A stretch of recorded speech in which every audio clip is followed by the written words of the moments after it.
Hello Virgo and welcome to my channel Attila Tarot. First of all, I would like to thank for all of you who have seen my previous videos and you watched them, liked them, especially subscribed. I'm truly grateful for all of those amazing energies and I'm really glad that you are back for more. And if you're new to my channel, I'd like to give you a big welcome. I hope that this reading is going to resonate with you and help you for all of you, really. And today we're going to take a look at what kind of energies you can expect in the month of November in the areas of love and relationship. But let's get started. First, we're going to start with the Angel Guide Oracle card, which for you came out is the Manifestation, which is kind of like the Magician energy from a point of view that this is showing that you have the ability to transfer your thoughts, your feelings, your intentions into reality.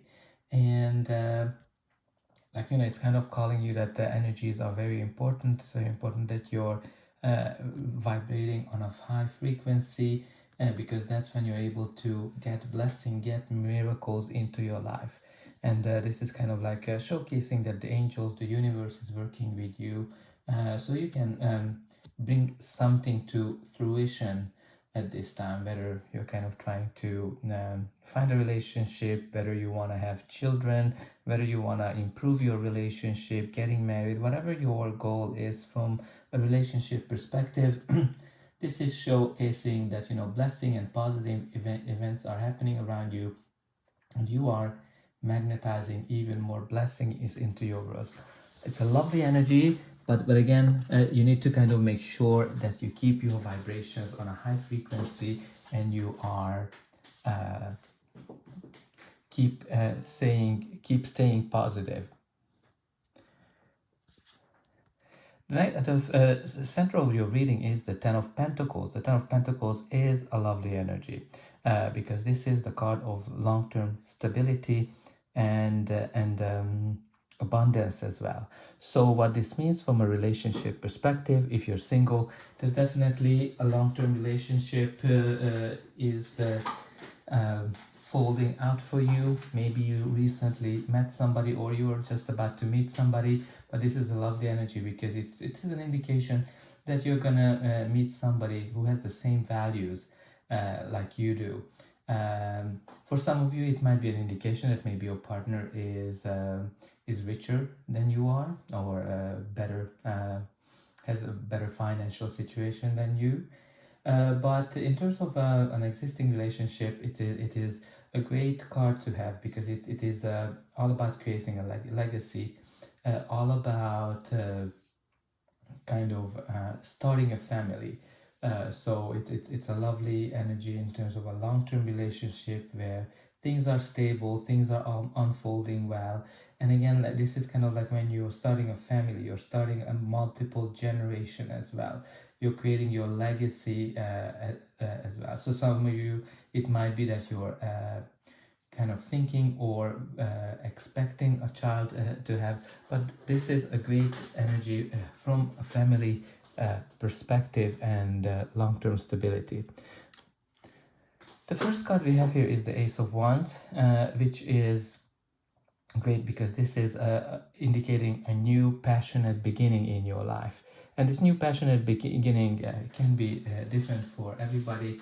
For some of you, this is a new passionate relationship that might have come into your life or is about to come in. For others, it might be that you're just regaining the passion into the relationship and you're starting a new chapter where you have a lot of adventures and you have a great time together with your partner. It's lovely thing to see because the aces bring some kind of a new beginning into our life, and this is something that is very passionate, something that you're very passionate about.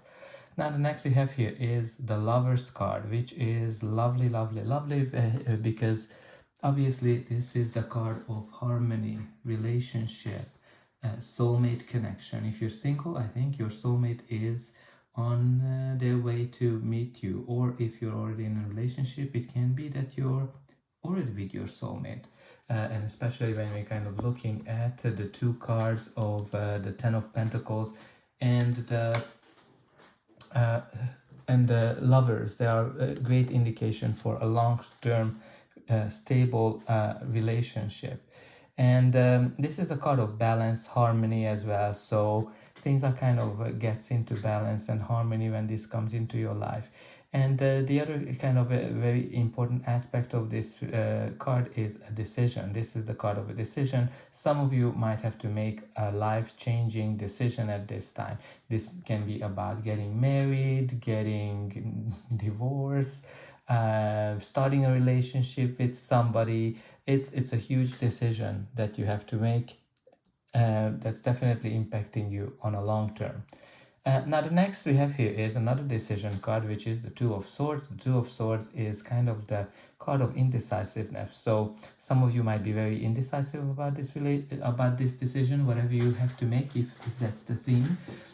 Or maybe, like, you know, some of you are getting proposed and you're not sure about it, because whenever the Two of Swords comes out, it kind of shows that you kind of hesitating to make a decision, although deep down you know what you should really choose, because this is like a very moon energy when you need to follow your inner guidance, your inner voice, and that's gonna able to help you to make a decision. For some of you it might be that you just don't have all the information, you don't see clearly.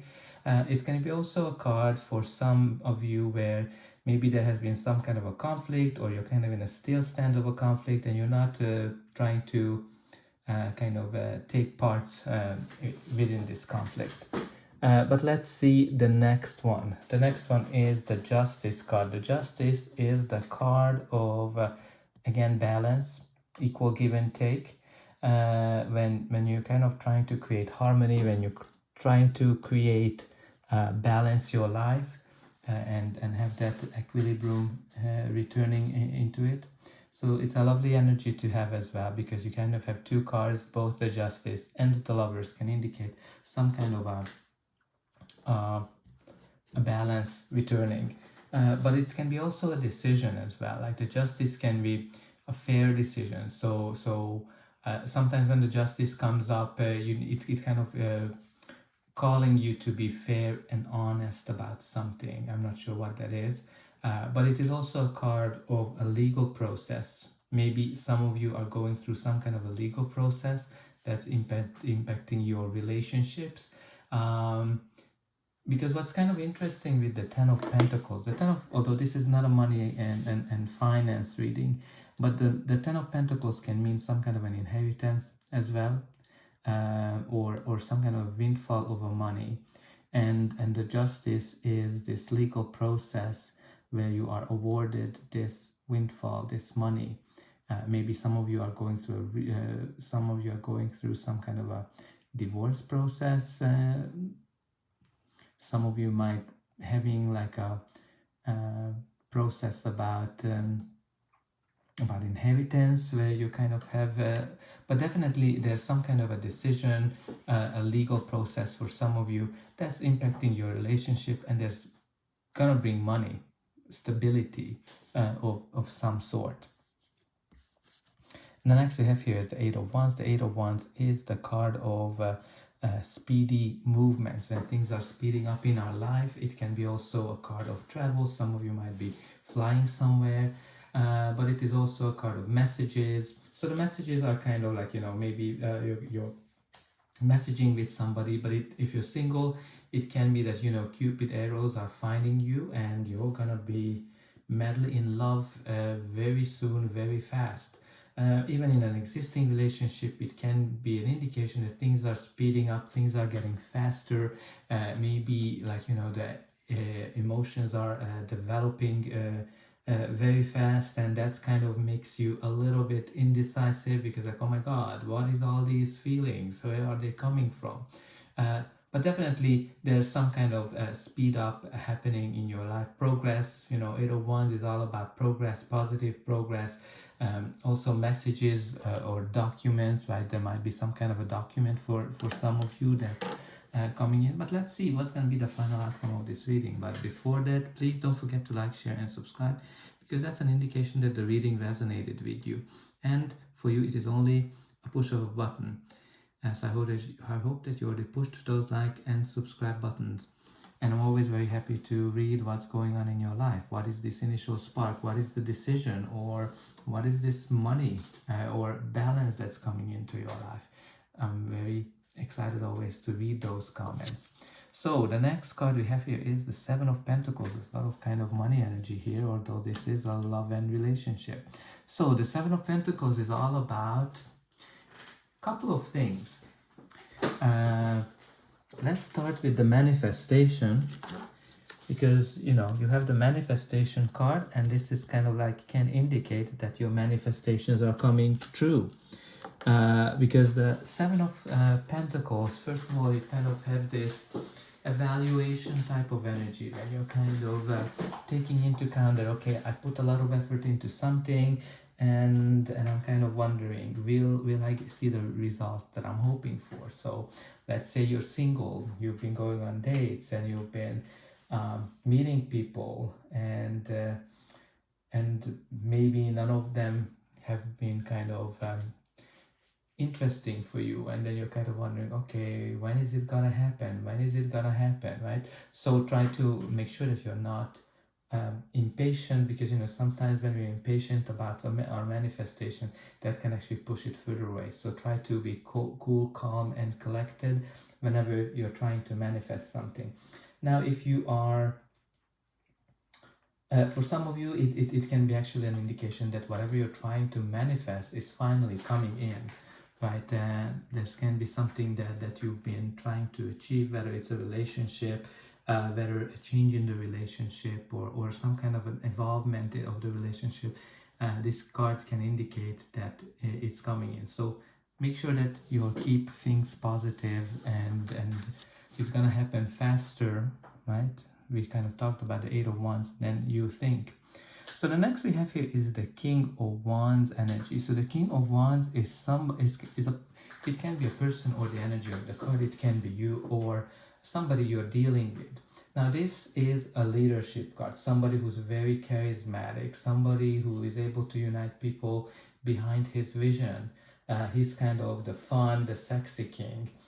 Somebody who loves adventures. He's very warm-hearted, has lots of feelings, but he is kind of likes his freedom as well. So one thing that you can scare him away with, if you're kind of a little bit too clingy, you're kind of feeling too much attachment, that definitely turns the King of Wands off. So some of you might be dealing with somebody, or this kind of a person might be coming into your life, somebody who's like, you know, very charismatic, somebody who's very sexy, loves the adventures, and you know, this person can definitely make you to fall for them, right? Because they just have that energy with them. So just you know, pay attention to the signs, because you know he might be somebody who just there for the fun, there for the adventure, and not necessarily for the long ride. But let's see what is the last card we have here. The last card we have here is the Seven of Swords, which is the card of strategy, being cunning, being smart, lying, cheating, stealing. Like this is the card that has lots of energy, lots of meanings to it. And you know, in some cases it might be that you might be dealing with a player here with the King of Wands energy who might not be honest, who kind of like, you know, having his fun on the side, because this can be a cheating type of energy. So make sure that you pay attention to all of those, especially if you're single. If there are some signs that you're meeting somebody who is a player, then you know, you need to be aware and kind of act accordingly. But this is also the card of choosing a different strategy. So some of you need to kind of think about something, how you can approach from a different perspective, because that's kind of the message behind the Seven of Swords, where you're kind of choosing not to fight. You want to approach things from a different point of view. Maybe you want to do some kind of negotiation or any kind. But let's see what is at the bottom of the deck. The bottom of the deck is actually the Ten of Cups, which is the happily ever after, which is telling me that I think you're gonna get to that, or maybe some of you might be afraid from that commitment. But I think overall, aside from the Seven of Swords, you have pretty good cards here. Just make sure that you're paying attention to those signs, you're listening to your inner voice, your intuition, and I think you'll be fine, because there's a lot of stability, a lot of law of attraction type of energy here, right? Because we had the manifestation card, you have the Lovers, which is a law of attraction, and you have the Seven of Pentacles, which is all about our manifestations are coming in, and the justice of getting what we deserve. So I think for some of you are definitely trying to manifest something this month, which is very important for some of you. So I hope that this reading helped you, and I'll be able to welcome you again.